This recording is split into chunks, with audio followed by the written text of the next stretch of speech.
شرور أنفسنا ومن سيئات أعمالنا من يهد الله فلا مضل له ومن يضلل فلا هادي له وأشهد أن لا إله إلا الله وحده لا شريك له وأشهد أن محمدا عبده ورسوله أما بعد فإن خير الحديث كتاب الله وخير الهدي هدي محمد صلى الله عليه وسلم وشر الأمور محدثاتها وكل محدثة بدعة وكل بدعة ضلالة وكل ضلالة في النار আসসালামু আলাইকুম ওয়া রাহমাতুল্লাহি ওয়া বারাকাতুহু।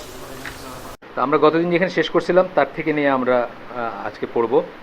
বইটা সম্বন্ধে আমরা আগেও বলছি যে ওমর আল আশকারের ডক্টর ওমর আল আশকারের আকীদা সিরিজের 9টা বইয়ের একটা বই এটা হচ্ছে ফেরেশতাদের সম্বন্ধে মুসলমানদের আকীদা কী হবে সেটা নিয়ে লেখা। ইংরেজিতে, এটা ইংরেজি ট্রান্সলেশন, অরিজিনাল বই তো ইংরেজিতে না, আরবিকে ছিল। যাই হোক, এটা অনেকেই পাবলিশ করছে, তার ভিতর IAPH করছে।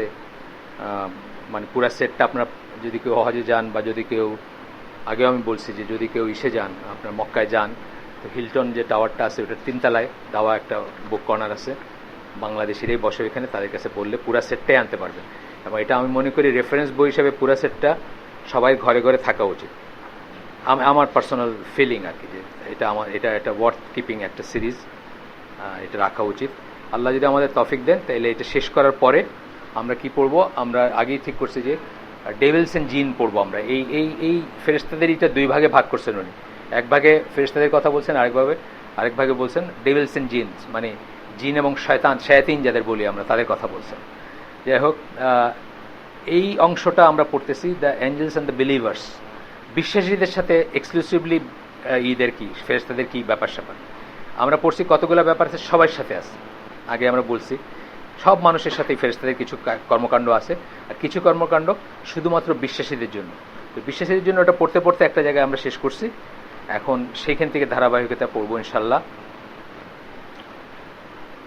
গতদিন বোধহয় জাস্ট টাচ করে যাচ্ছি আমরা যে তারা বিশ্বাসীদের পাশাপাশি যুদ্ধ করেন, যুদ্ধের সময়, প্রয়োজনের সময় অথবা আদারওয়াইজ বিশ্বাসীদের পাশাপাশি যুদ্ধ করেন। বদরের যুদ্ধের কথা আমরা জানি, এটা বোধহয় পড়ছি না গতদিন। আর খন্দকের যুদ্ধের কথা আমরা বোধহয় বলছি গতদিন, যে খন্দকের যুদ্ধের পরে এই সূরা আহজাবের 9 নম্বর আয়াতে আল্লাহ বলতেছেন যে হে বিশ্বাসীগণ, আল্লাহ তোমাদেরকে যে ফেভার করছেন সেটা মনে করো। তোমাদের এগেনস্টে যখন তারা আসছিল, অর্থাৎ ওই খন্দকের যুদ্ধে যারা host together, and we sent against them a wind and forces that you saw not. তাদের এগেনস্টে কি আমরা একটা বায়ু প্রবাহিত করছি, বা একটা উইন্ড, এবং এমন ফোর্সেস যেটা তোমরা দেখো নাই। এইটার ইসে বলতেছেন যে forces that you saw not বা ডিড নট সি, এই কথাটা মানে হচ্ছে ফেরেশতাদের কথা বলা হচ্ছে। এবং এই খন্দকের ইসের পরপর জিবরাইল আলাইহিস সালাম রাসূল সাল্লাল্লাহু আলাইহি ওয়াসাল্লামের কাছে আসেন। এখানে একটা সহিহ বুখারী একটা বর্ণনা আছে, এবং এসে তাকে জিজ্ঞেস করেন আপনি কি অস্ত্র নামায় রাখছেন? তারপরে বলছেন বাই আল্লাহ, মানে আল্লাহর কসম, আমরা ফেরেশতারা have not yet let down our arms, এখন পর্যন্ত আমাদের অস্ত্র নামায় রাখি নাই। গো আউট টু দেম, তাদের পেছনে যান। মেসেঞ্জার অফ আল্লাহ সাল্লাল্লাহু আলাইহি ওয়াসাল্লাম সেড ওয়ের টু, কোথায় যাব? তখন জিবরাইল আলাইহিস সালাম বলছেন টুয়ার্ডস বানু কুরাইজা।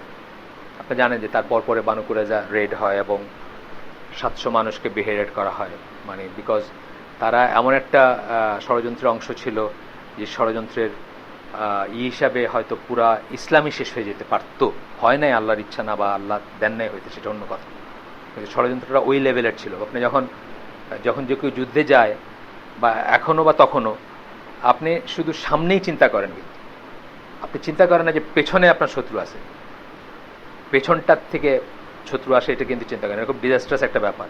তো তারা কিছু ষড়যন্ত্র করছিল যেটা ওই ধরনের ব্যাপার ছিল, যদিও তারা তখন মদিনার ইসের সাথে ট্রিটিতে ছিল, বা মদিনার ইসের সাথে দায়বদ্ধতা ছিল তাদের, মদিনার অ্যাডমিনিস্ট্রেশনের সাথে। এরপরে আসছে যে তারা মেসেঞ্জার সাল্লাল্লাহু আলাইহি সাল্লাম বা আমাদের নবী বা অন্যদের বা অন্য রাসূল বা তাদেরকে প্রোটেক্ট করেন, তাদের প্রোটেকশনে আসেন। এটা হলো আরেকটা পয়েন্ট। এর আগের পয়েন্টটা ছিল বিশ্বাসীদের পাশাপাশি তারা যুদ্ধ করেন। এই পয়েন্টটা হচ্ছে রাসূলদের প্রোটেকশনে তারা আসে। এগুলো সব কিন্তু আকীদা পয়েন্টস। এগুলোর উপর আপনার বিশ্বাস শেপড আপ হবে, এগুলোর উপর আপনার সত্যাসত্য শেপড আপ হবে। এগুলা ঠিক মতো না জানলে নাই করলে অনেক সময় খটকা লাগে মনে, অনেক সময় হাসি ঠাট্টা করে না ব্লগাররা, এই যে নাস্তিক ব্লগাররা যে হাসি ঠাট্টা করতেছে, কি নিয়ে করে? বিকজ তাদেরকে আমরা এই শিক্ষাটা, তাদের আমাদেরই ছেলে, আমাদেরই, তাদেরকে আমরা আকীদা শিখাই নাই, তাদেরকে আমরা এই কোনটা সম্বন্ধে কি মনে করবে এটা, তো তারা হুরের কথা শুনে হাসে, হুরের প্রমিস আল্লাহর প্রমিস, কিন্তু সেটা নিয়ে তারা টিটকারি মারে হাসে, বা এই ধরনের জিনিস শুনলে তারা হাসবে, বিকজ তাদের ভিতরে ওটা প্রথিত নাই। এই জন্য আমরা ইনশাল্লাহ যত তাড়াতাড়ি সম্ভব আকীদা পয়েন্টগুলো জেনে নিব এবং আকীদা পয়েন্টগুলোকে নিজের ভিতরে এস্টাবলিশ করবো ইনশাল্লাহ। এটা মুসলিমের হাদিস। এখন যেটা পড়বো, আবু হুরায়রা রাদিয়াল্লাহু আনহুর বর্ণনা আসছে যে আবু জাহাল একদিন বলছে যে সে আল্লাহ রাসূল যখন নামাজ পড়েন তখন তার ঘাড়ে পা রেখা করবে আর কি।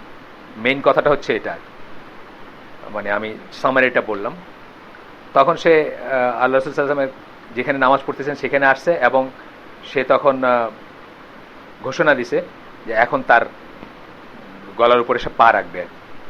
দেন suddenly he turned on his heels and fled, কিন্তু হঠাৎ করেই সে তার ঘুরে দাঁড়াইছে এবং ওইখান থেকে পালাই গেছে, মানে দৌড়ায় পালাইছে এবং মুখ ঢেকে, মানে ভয় পাইলে মানুষ একটা ভয়ঙ্কর কিছু দেখলে যে মুখ ঢেকে পালায় সেভাবে।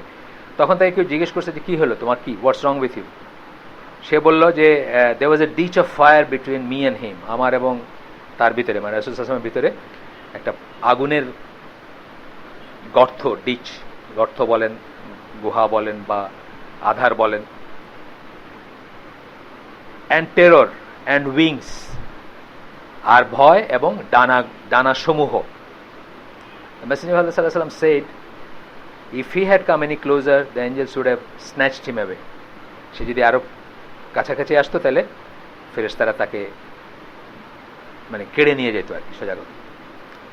সো এই ধরনের আরো বর্ণনা আমরা দেখছি, আরো বর্ণনা আছে যে তাকে অ্যাটাক করতে গেছে, পাথর দিয়ে মারতে গেছে, তখন পারে নাই শেষ মুহূর্তে বা করেন নাই। এরপরে আসতেছে যে ফেরেশতারা রাইটিয়াস পিপল বলতে প্রথমেই আমাদের মনে কি আসবে? আমিলুস সালেহ, যাদের আমরা বলি সালেহীন, যাদের বলি আমরা, এবং রিলিভ দেয়ার ডিস্ট্রেস, তাদেরকে সাপোর্ট করে এবং তাদের ডিস্ট্রেস মানে তাদের যদি পেরেশানি হয় কোনো বা হয় সেটাকে তারা করেন, তাদের সেটাকে তারা সান্ত্বনা দেন বা তারা করেন। এখানে একটা গল্প আছে, অনেক বড় একটা গল্প, ইবনে কাসির থেকে আসছে। আমরা এটার একটু অংশ পড়বো যে একজন লোক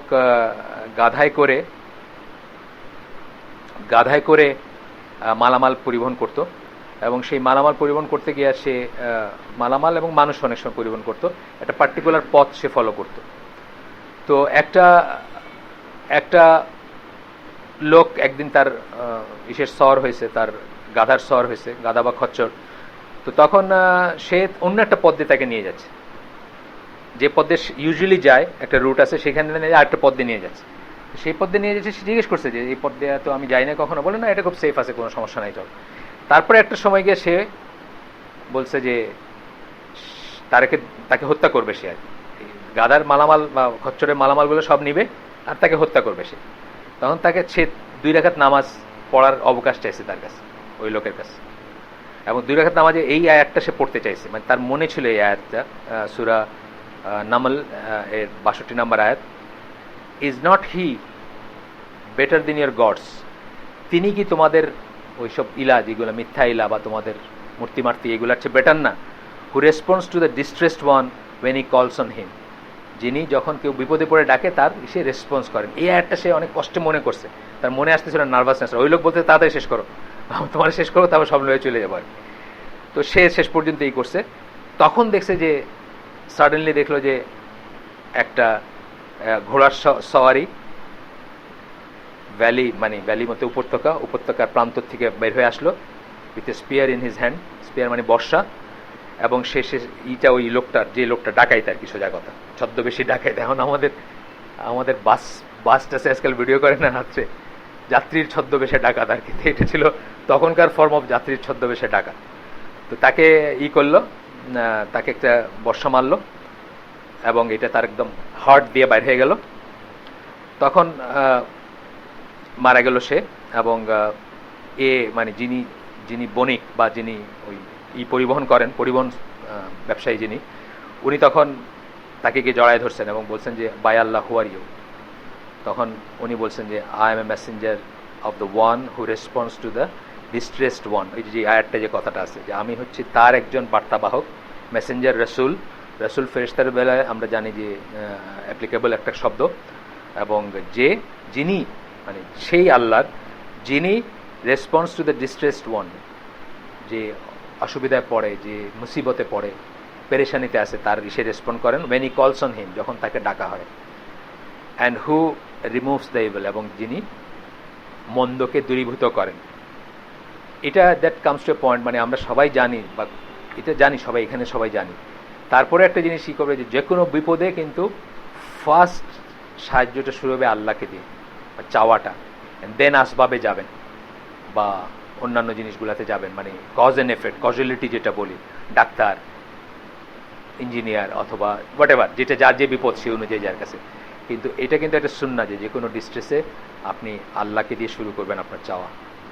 আর আসলে যাদের ভালো ইমান, আপনাদের আগেই বলছি, ইবনে আব্বাসের বর্ণনার ওই হাদিসটা যে ইফ ইউ আস্ক অফ আল্লাহ, যদি কিছু চাইতে হয় আল্লাহর কাছেই চাও, কারণ তোমার সমস্ত জাতিসমূহ একত্রিত হয়ে যদি তোমার কোনো ক্ষতি করতে চায়, তারা সেই ক্ষতি করতে পারবে না যদি আল্লাহ সেটা স্যাংশন না করেন। আর সমস্ত জাতিসমূহ একত্রিত হয়ে তোমাকে যদি কোনো ফায়দাও দিতে চায়, লাভ দিতে চায়, সেটাও পারবে না যদি আল্লাহ তা স্যাংশন না করেন। এটা হচ্ছে আলটিমেট অফ তাওহীদ। এটা আমরা পারি না সবসময় মনে রাখতে। আমাদের বাচ্চা পড়ে মাথা কাটলে আমরা পয়লা ফোনের দিকে হাত বাড়াই, আল্লাহর দিকে বাড়াই না, ফোনের দিকে বাড়াই, যে ফোন দেয়া ডাক্তার সাহেব বা যাই হোক। এটা আপনারা চেষ্টা করবেন জীবনে আনতে। এটা যত আনবেন তত সুইটনেস অফ ইমান এনজয় করতে শুরু করবেন বা এনজয় করবেন।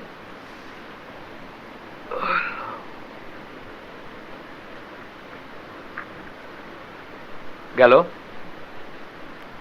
এরপরে একই রকম ব্যাপার যে জিবরাইল আলাইহিস সালাম, আচ্ছা দেখেন কিছু করতে গিয়ে আবার কিছু না হয়ে যায়, একটু ফাঁক করে দেখেন।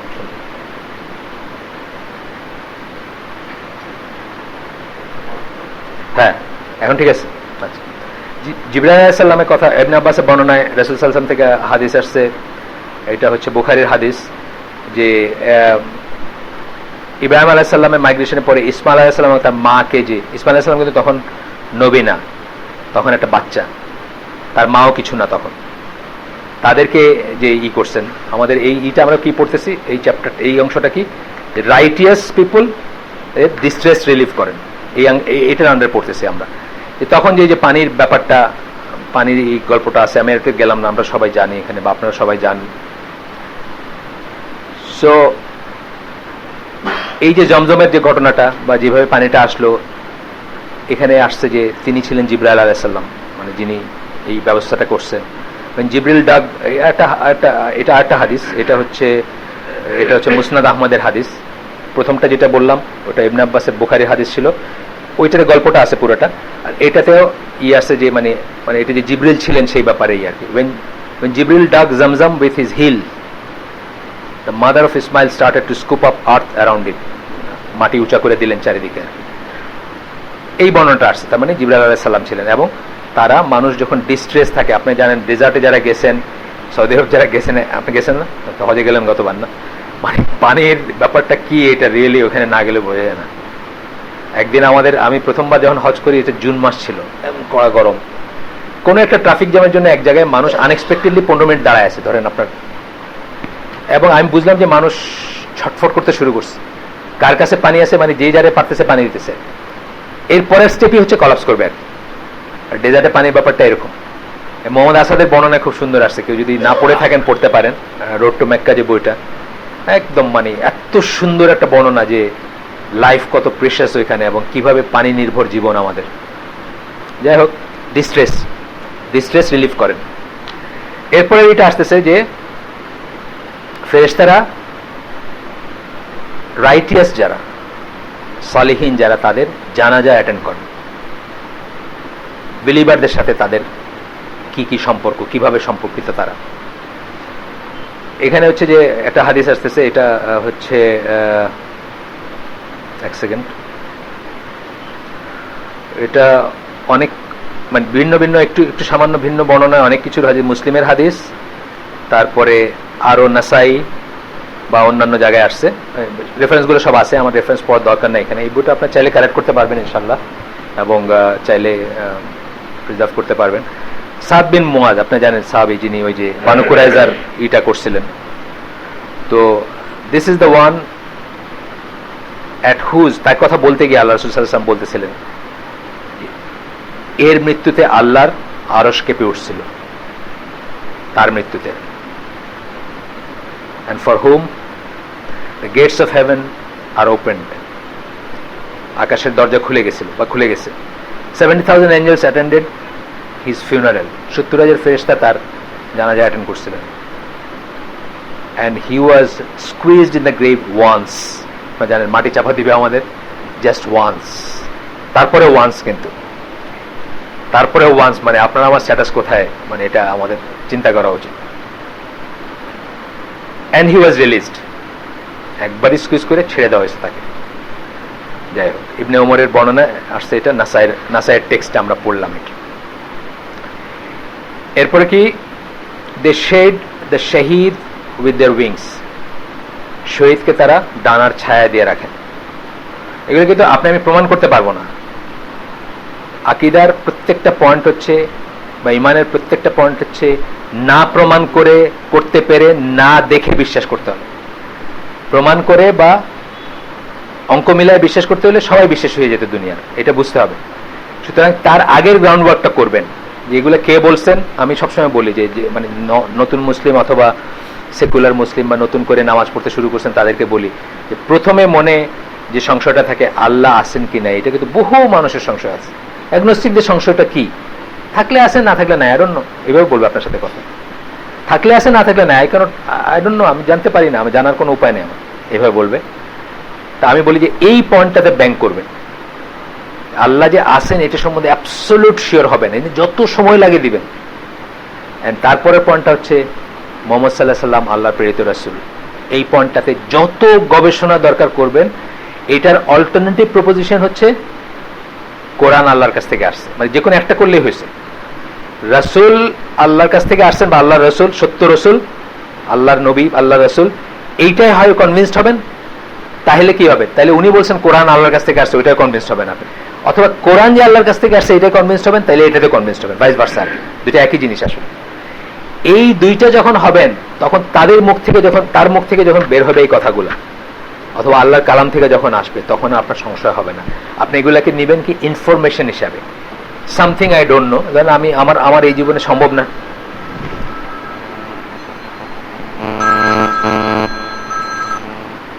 আমার এই জীবনে সম্ভব না আমি সবকিছু জানবো।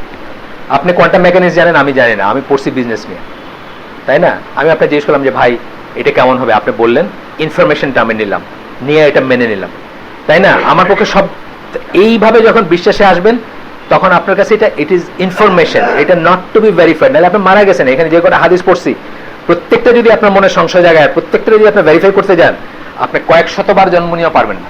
ভেরিফাই বলতে কোন সেন্সে, মানে এটা কি পসিবল নাকি, এটা কি হওয়ার নাকি, এটা কি হয় নাকি, এটা কি সম্ভব নাকি।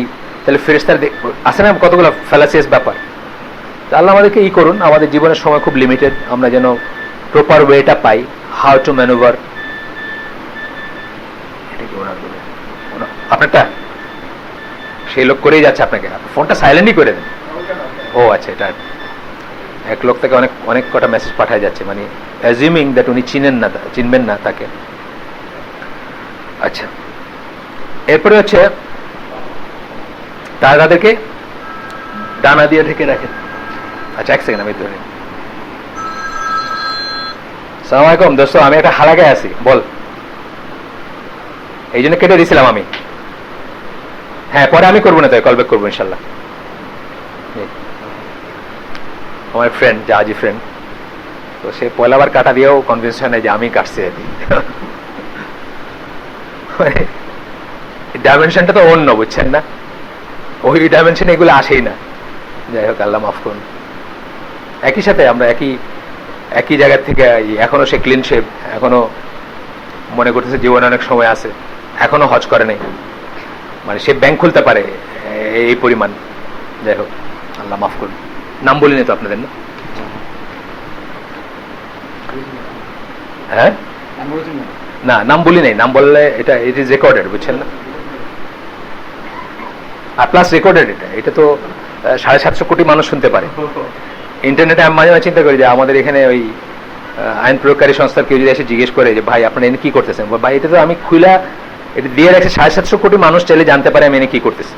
ফ্রাইডে হালাকা ওমর লাস্কারের এই বই পড়বো, 750 কোটি মানুষ চাইলে জানতে পারে না। তারপরে তার আপনাদেরকে জানানোর আমার কোনো স্কোপ হয় নাই যে আপনাদের পার্সোনালি গিয়ে জানাই যে ভাই আমরা এখানে বসে এই জিনিস করতেছি। আসলে ওপেন হওয়া উচিত, মুসলমানদের সবকিছু ওপেনই হবে ইনশাল্লাহ, এবং আমার উম্মার একটা অংশ সবসময় সত্যের উপর থাকবে এবং তাদেরকে কেউ কোনো ক্ষতি করতে পারবে না, তারা বিজয়ী। এই কথাগুলোর মিনিং কিন্তু এইটা, মুসলমানদের আন্ডারগ্রাউন্ডে যাইতে হলে বুঝতে হবে যে আপনার সমস্যা আছে, হয় আপনি যেখানে আছেন সেটা সমস্যা, আপনার তাহলে হিজরত করে যাওয়া উচিত, আর না হলে আপনার নিজের সমস্যা আছে। কারণ মেইন স্ট্রিম মুসলিমদের আন্ডারগ্রাউন্ডে যাইতে হওয়ার কথা না, হোল্ড আপ হওয়ার কথা না, বুঝছে না, গর্তে ঢুকা যাওয়ার কথা না। গর্তে ঢুকতে হলে সমস্যা আছে, এটা তাকিদ করার ব্যাপার, চিন্তা করার ব্যাপার। সো জাবির রাদিয়াল্লাহু আনহু থেকে বর্ণিত, আমার বাবাকে যখন নিয়ে আসা হলো রাসূল সাল্লাল্লাহু আলাইহি ওয়াসাল্লামের কাছে, তার শরীরটা ক্ষত বিক্ষত ছিল, মিউটিলেটেড মানে বিকৃত, ওই উল্টাপাল্টা কাটাকাটি করে না, ওইটা কিছু কিছু ওই সময়কার যুদ্ধের কিছু কিছু ছিল যে তারা মৃত্যুর পরেও আপনার একটা চেহারাকে বিকৃত করছে, খোঁচায়া বা কেটে কুটে। এখনো আছে, কিন্তু এটা ইসলাম সাপোর্ট করে না। যাই হোক, হি ওয়াজ প্লেসড বিফোর হিম। এইটা মিনিংলেস, যার সামান্য বুদ্ধি আছে তারা বোঝা উচিত যে এই লোকটার আর কোনো বোধ নাই, যে মরে গেছে, এই লোকটারে আমি আর কষ্ট দিতে পারি না, আর কোনো প্রতিশোধ নেওয়ার নাই তার থেকে, শেষ। আছে, এটা আসে, এখন আসে, চলে আসে মানুষের আর কি, মানে অনেক গ্রাজ থেকে চলে আসে, অনেক ইসের থেকে চলে আসে, আই ডোন্ট নো। তখন রাসূল সাল্লাল্লাহু আলাইহি ওয়াসাল্লামের কাছে তাকে এই করা হয়েছে এবং তার মুখের কাপড়টা সরানো হয়েছে। সে জাবির রাদিয়াল্লাহু আনহু গেছেন তার মুখের কাপড়টা সরাইতে, বাট তার মানুষজন বলছে যে না, করো না, সরায় না। তখন মানে চিৎকার করে কান্নার রোল শোনা যাচ্ছিল, কোন একজন মহিলা কাঁদতেছেন এই জন্য। তখন আমার দ্য সিস্টার অফ আমার, মানে পরিচয় করা হয়েছে যে মানে সে অথবা তার বোন কাঁদতেছে। ইট ওয়াজ দ্য ডটার অফ আমার অর সিস্টার অফ আমার, আমারের মেয়ে অথবা আমারের বোন কাঁদতেছে, এরকম কিছু একটা বলা হয়েছে। তখন রাসূল সাল্লাল্লাহু আলাইহি ওয়াসাল্লাম বলছেন, আসল কথাটুকু চাই এখানে আর কি, ওয়াই আর ইউ উইপিং, তোমরা কাঁদতেছো কেন? The angels are still shading him with their wings, ফেরেশতারা তাকে ডানা দিয়ে ঢেকে রাখছে। তো তাহলে কি ফেরেশতারা শহীদদের বডি বা শহীদদেরকে ডানা দিয়ে ঢেকে রাখেন, এটা আমরা দেখলাম। এরকম আরো বর্ণনা আছে, একটা বর্ণনা পড়লাম আমি, বুখারীর বর্ণনা এটা, যেটা পড়লাম এই মাত্র। এরপরে বলতেছেন যে অনেক সময় কিছুটা প্রমাণ করার জন্য ফেরেশতারা কিছুটা নিয়ে আসছেন মানুষের কাছে। এই ঘটনা হচ্ছে সূরা বাকারার 248 নম্বর আয়াতের রেফারেন্সে, Verily the sign of his kingdom is that there shall come to you a তাবুত। আর তাবুত হচ্ছে একটা কাঠের বাক্স। ব্যাস এই পর্যন্ত আমরা এখানে পড়লাম। তারপরে আমরা এসে যাচ্ছি যে এই আয়াতের ইসে আসছে যে চিলড্রেন অফ ইসরায়েল, ইহুদি যারা বা বনি ইসরায়েল যারা, at that time this wooden box, এই কাঠের বাক্সটা তাদের কাছে আসছিল টু রিঅ্যাসিওর দেম, তাদেরকে নিশ্চিত করতে, একটা চিহ্ন হিসাবে, so that they might know that তালুত was chosen by Allah। তালুত, সল আরেকটা নাম, উনি আল্লাহর নির্বাচিত বা পছন্দ, মানে বেছে নেওয়া, বা আল্লাহর chosen one, so they should follow him and obey him, তাকে যেন তারা ফলো করে এবং তাকে যেন তারা মানে। এই জন্য এইরকম নিদর্শন নিয়ে তারা আসছেন আমাদের সময় বা আমাদের নবীর সময় বা আরো আগে, বা ইসের কথা, মানে এটা কোনো একটা কাল নির্ধারণ করা হয়নি। আচ্ছা, তারপরে বিশ্বাসীদের সাথে তাদের ব্যাপারগুলো আসতেছে, তারা মক্কা এবং মদিনাকে দাজ্জাল থেকে রক্ষা করবেন। আমরা জানি সেই হাদিস, ফেমাস হাদিস, মক্কা এবং মদিনাতে দাজ্জাল থেকে এই করবে। এখানে একটা হাদিসে আপনার বলছি নাকি যে একটা হাদিসে বর্ণনা আসছে যে দাজ্জাল দেখবে যে একটা সাদা প্রাসাদ। আমি অবাক হয়ে গেছি, এখন কিন্তু মসজিদ নববীর লোকটা সাদা, তাই না? দেখছেন, আমি অবাক হয়ে গেছি রাসূল সাল্লাল্লাহু আলাইহি ওয়াসাল্লামের সময় সেই খেজুর পাতার মসজিদ দিয়া তখন মানে বলা হচ্ছে যে এটা সাদা দেখে সে ই করবে।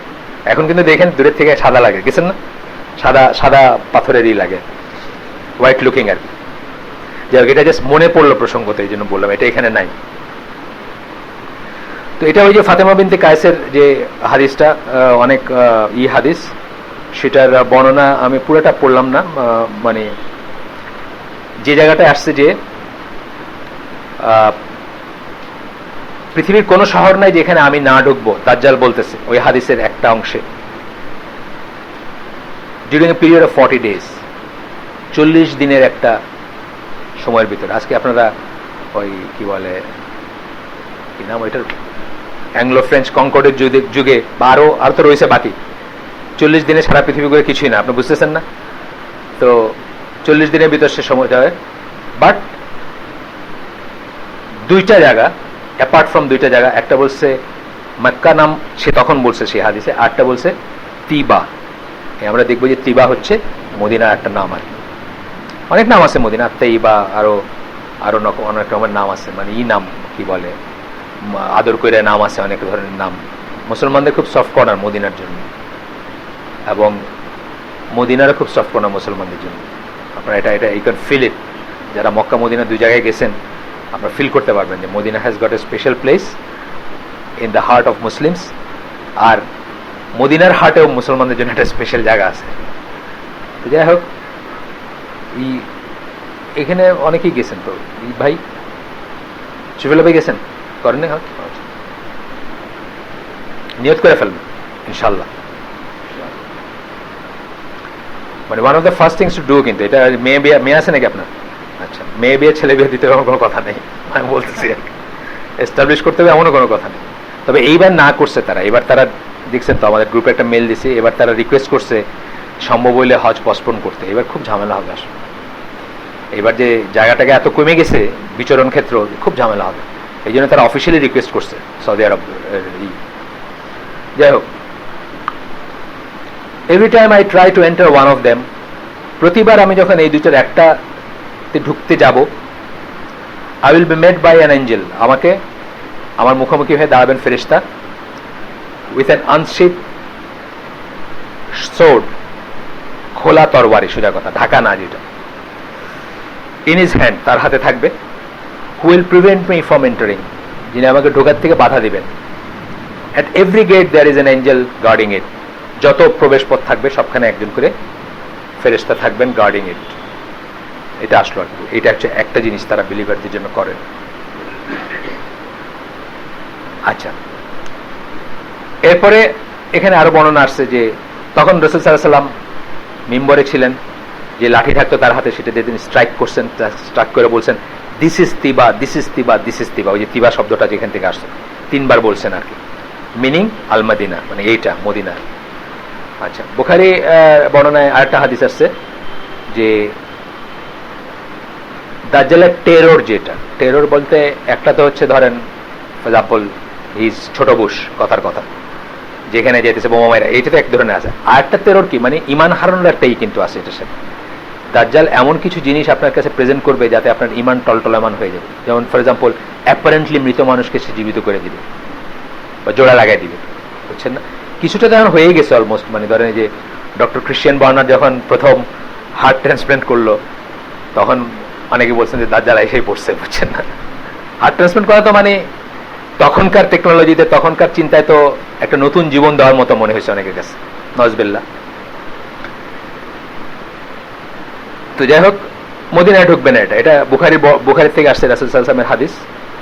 At that time it will have 7 gates, ওই সময় দাজ্জালের সময় 7টা প্রবেশ পথ থাকবে। At each of which will be 2 angels, প্রত্যেকটাতে 2 জন করে ফেরেশতা থাকবে।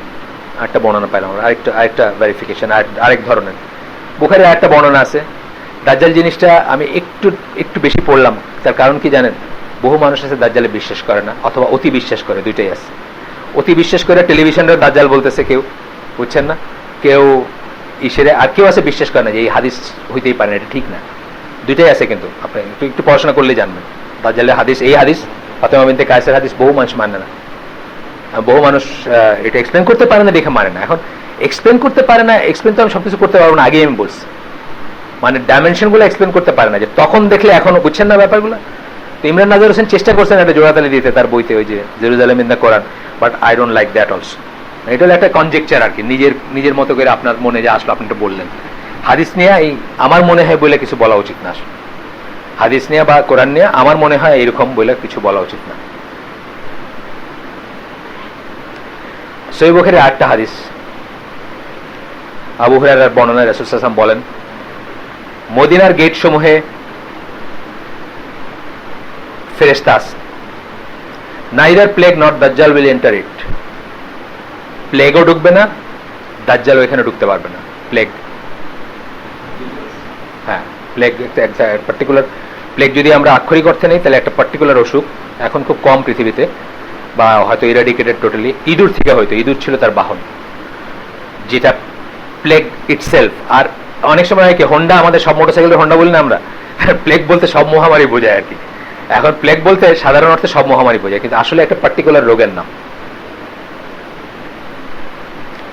এরপরে আসতেছে বিশ্বাসীদের সাথে ফেরেশতার সম্পর্কে, এরপরে আসতেছে ঈসা আলাইহিস সালাম ফেরেশতাদের সঙ্গী হয়ে অবতরণ করবেন যখন উনি আসবেন সিরিয়াতে। সুনান তিরমিজির হাদিস, রাসূল সাল্লাল্লাহু আলাইহি ওয়াসাল্লাম বলেন, ঈসা ইবনে মারইয়াম will come down at the white minaret in the east of Damascus. দামেস্কের পূর্ব প্রান্তে বা পূর্ব পাশে, পূর্বে হোয়াইট মিনারেট, সাদা গম্বুজের উনি নেমে আসবেন। বাস এইটুকুই, সাদা গম্বুজ না তো মিনারেট মানে মিনার, সাদা মিনারে নেমে আসবেন। Wearing two garments lightly dyed with saffron, দুইটা কাপড় পরনে থাকবে জাফরান কালারের, লাইটলি জাফরান কালারের। Placing his hands on the wings of two angels, দুজন ফেরেশতায় ডানার ভর করে নেমে আসবে। আমাদের বিশ্বাস করতে হবে, আল্লাহ রাসূল বলছেন তাই। তবে এটা আপনাকে বলছি নাকি যে 1 লোক 6 মাস ধরে এই মসজিদের কাছে বসেছিল, এটা বললে মেজর জাহাঙ্গীর ওর নাম, পাগল আর কি, পাগল মানে মস্তিষ্ক বিকৃতি আছে। ইশারে নিয়ে গেছিলাম, মঞ্জুর এলাই বাইরে নিয়ে ওরে নসিহত করতে গেছিলাম, লাভ হয় নাই। সে নিজেকে ইমাম মেহেদী মনে করে, বুঝছেন, এবং তার 14-15 বছরের মেয়েকে সে ঈসা আলাইহিস সালামের সাথে বিয়ে দিবে, এই জন্য সে ওয়েট করতেছিল 6 মাস।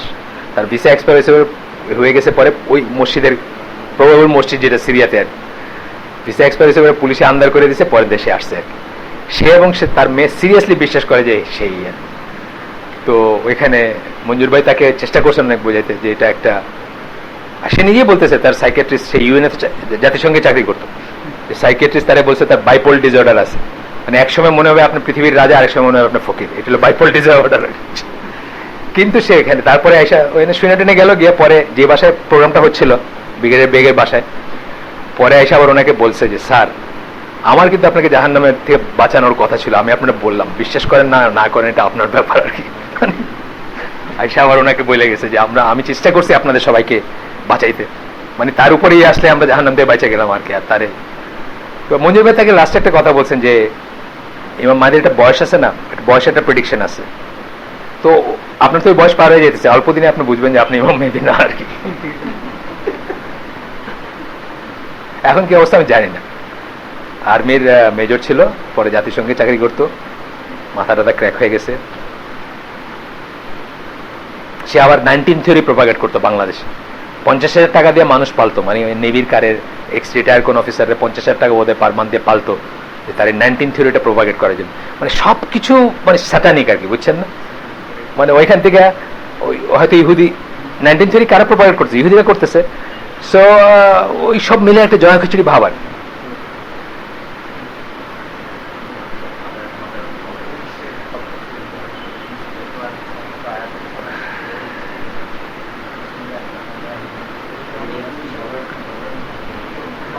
এরপরটা হচ্ছে সিরিয়াকে তারা,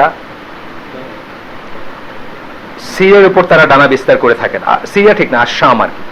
আসাম বলতে সিরিয়া ইনক্লুডেড, কিন্তু আরো 2টা দেশ আছে, প্যালেস্টাইন এবং জর্ডান মিলায় যে জোনটা, সেটা আসাম।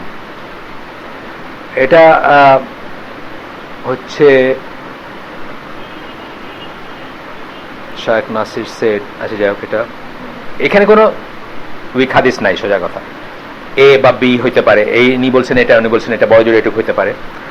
তো যায়েদ বিন সাবিতের আল আনসারী, তার বর্ণনায় আসছে যে আমি রাসূল সাল্লাল্লাহু আলাইহি ওয়াসাল্লাম বলতে শুনছি যে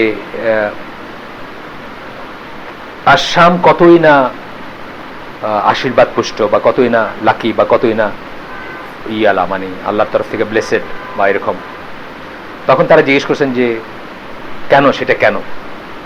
তখন আল্লাহ রাসূল বলছেন যে the angels of Allah spread their wings over ash Sham, আল্লাহর ফেরেশতারা শামের উপরে করে রাখেন। আপনারা জানেন বোধহয় না যে মানে ইসের ময়দান যেটা, কিয়ামতের ময়দান যেটা, ওইটা পসিবলি ওই জোনে লোকেটেড আর কি। অনেকের ধারণা যে এটা আরাফার ময়দান, তা না, কিন্তু ওটা ওই জোনে লোকেটেড এবং the earth will be recreated, সেটা আলাদা জিনিস, বাট দ্যাট জোন ইজ এই জন্য সিরিয়ার কিন্তু যতই আপনার মনে কষ্ট লাগুক বা মনে ফ্রাস্ট্রেশন আসে না অনেকের সময় সিরিয়া নিয়ে, কিন্তু সিরিয়াকে কিন্তু স্কলাররা একটা আলাদা করে থাকে, আলাদা একটা ভ্যালু করে থাকে সিরিয়া। একইভাবে সুদান সম্বন্ধেও আমার জানা মতে, আমি এখন মনে করতে পারতেছি না, আমার জানা মতে সুদান সম্বন্ধেও আছে যে সুদানও একটা ব্লেসেড ল্যান্ড। মানে যতই আপনার অ্যাপারেন্টলি মনে হয় যে কেওটিক বা এখনকার যে অবস্থা সিরিয়ার, এটি দিয়ে মানে চিন্তা করাও দুষ্কর যে এখানে আর কোনোদিন ইসলামের কিছু হবে বা হইতে যাচ্ছে, কিন্তু আসলে খুব ব্লেসেড জায়গা। এবং শেষের দিকে মানে এই জায়গাগুলোতে আবার আমরা মানে আমাদের সেন্টার হবে আর কি, অফ লার্নিং অ্যান্ড দিনের সেন্টার। এরপর দেখেন দেখেন এখানে দেখেন, তারপরটা হচ্ছে যে কিছু কিছু কাজ আছে আমাদের বা কিছু কিছু ব্যাপার আছে যেটা ফেরেশতাদের সাথে যদি কোইনসাইড করে যায়, এটা একটা বিশাল ফজিলত বর্ণনা করা হয়েছে। প্রথমটা হচ্ছে আমিনের হাদিসটা, আপনি জানেন সহিহ বুখারী এবং মুসলিমের হাদিস, যখন ইমাম আমিন বলেন সে আমিন, তখন আমিন বলো। আল্লাহ রাসূল বলতেছেন যখন ইমাম আমিন বলেন তখন আমিন বলো, কারণ যার আমিন coincides with the amin of angels, all his previous sins will be forgiven. যার আমিন ফেরেশতাদের আমিনের সাথে মিলে যাবে, তার সকল পূর্ববর্তী গুনাহ মাফ হয়ে যাবে। কোইনসাইড করা, ফেরেশতাদের সাথে কোইনসাইড করল। তাইলে আমরা জানলাম যে যখন ইমাম আমিন বলবেন তখন আমরা অনেকে আমাদের আল্লাহর ভাইদের বা আমাদের কিছু কিছু আগেই শুরু হয়ে যাবে, we don't wait for the imam, এটাও কিন্তু ঠিক না।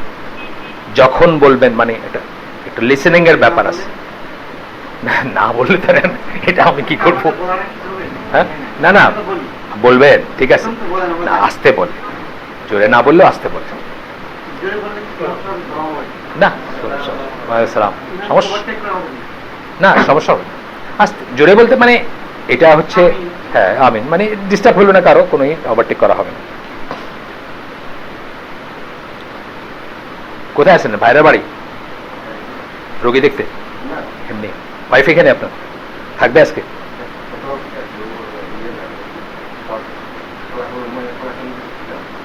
ও বাচ্চাদের কাছে আছে, আপনি থাকেন এখানে? ওকে, তারপরে হচ্ছে যে কোইনসাইড করার একটা পাইলাম, যখন ওইখানে আরো পাবো আমরা এরকম, if one says amin and the angels in heaven say amin and they coincide with one another, এটা হলো জেনারেল কথা, all his previous sins will be forgiven. Bukhari হাদিস এটা, প্রথমটা বুখারী মুসলিমের, এটা শুধু বুখারী, যে একজন যদি কেউ আমিন বলে এবং ফেরেশতারা আকাশে যদি আমিন বলেন এবং যদি কনসেপ্ট করে যায়, তাহলে তার সমস্ত পাস্ট গুনাহ মাফ হয়ে যাবে। তারপরে এগুলো আসলে কি হিন্টস, কি কি জিনিসগুলো দিয়ে শর্টকাট তবলিগ যে করে, তবলিগটা ঠিক আছে, কিন্তু দলিলবিহীন শর্টকাট, এগুলো কিন্তু শর্টকাট। কি কি জিনিস দিয়ে আপনার ধরেন প্রিভিয়াস গুনাহ মাফ হয়ে গেল জাস্ট একটা আমিনের জন্য, এগুলো টিপস, টিপস বলে না যে কতগুলা ইসের টিপস, মানে এই করলে এই করলে, এগুলো একটু মনে রাখার চেষ্টা করা উচিত আমাদের। যেমন বেস্ট জিকির কি আমরা এখানে শিখছি, সুবহানাল্লাহি ওয়া বিহামদিহি, আর একটা বর্ণনা আছে লা ইলাহা ইল্লাল্লাহ। সো আমি যদি জিকিরই করি তাহলে বেস্টটাই করবো, ওয়াই নট নাম্বার ওয়ান? আমি 10 নাম্বারটা করবো কেন? বা আরেকজনের ওই শায়েকে বা ওই বুজুর্গ দিনী ভাই শিখাই দিচ্ছে সেটা কেন করবো? আমি 1 নম্বরটা করবো।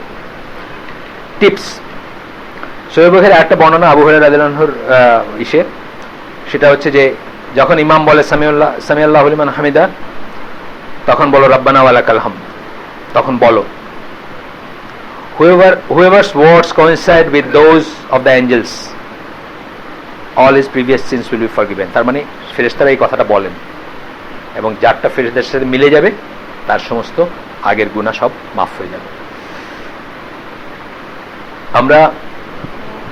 আমি আগে ঠিক করছিলাম যে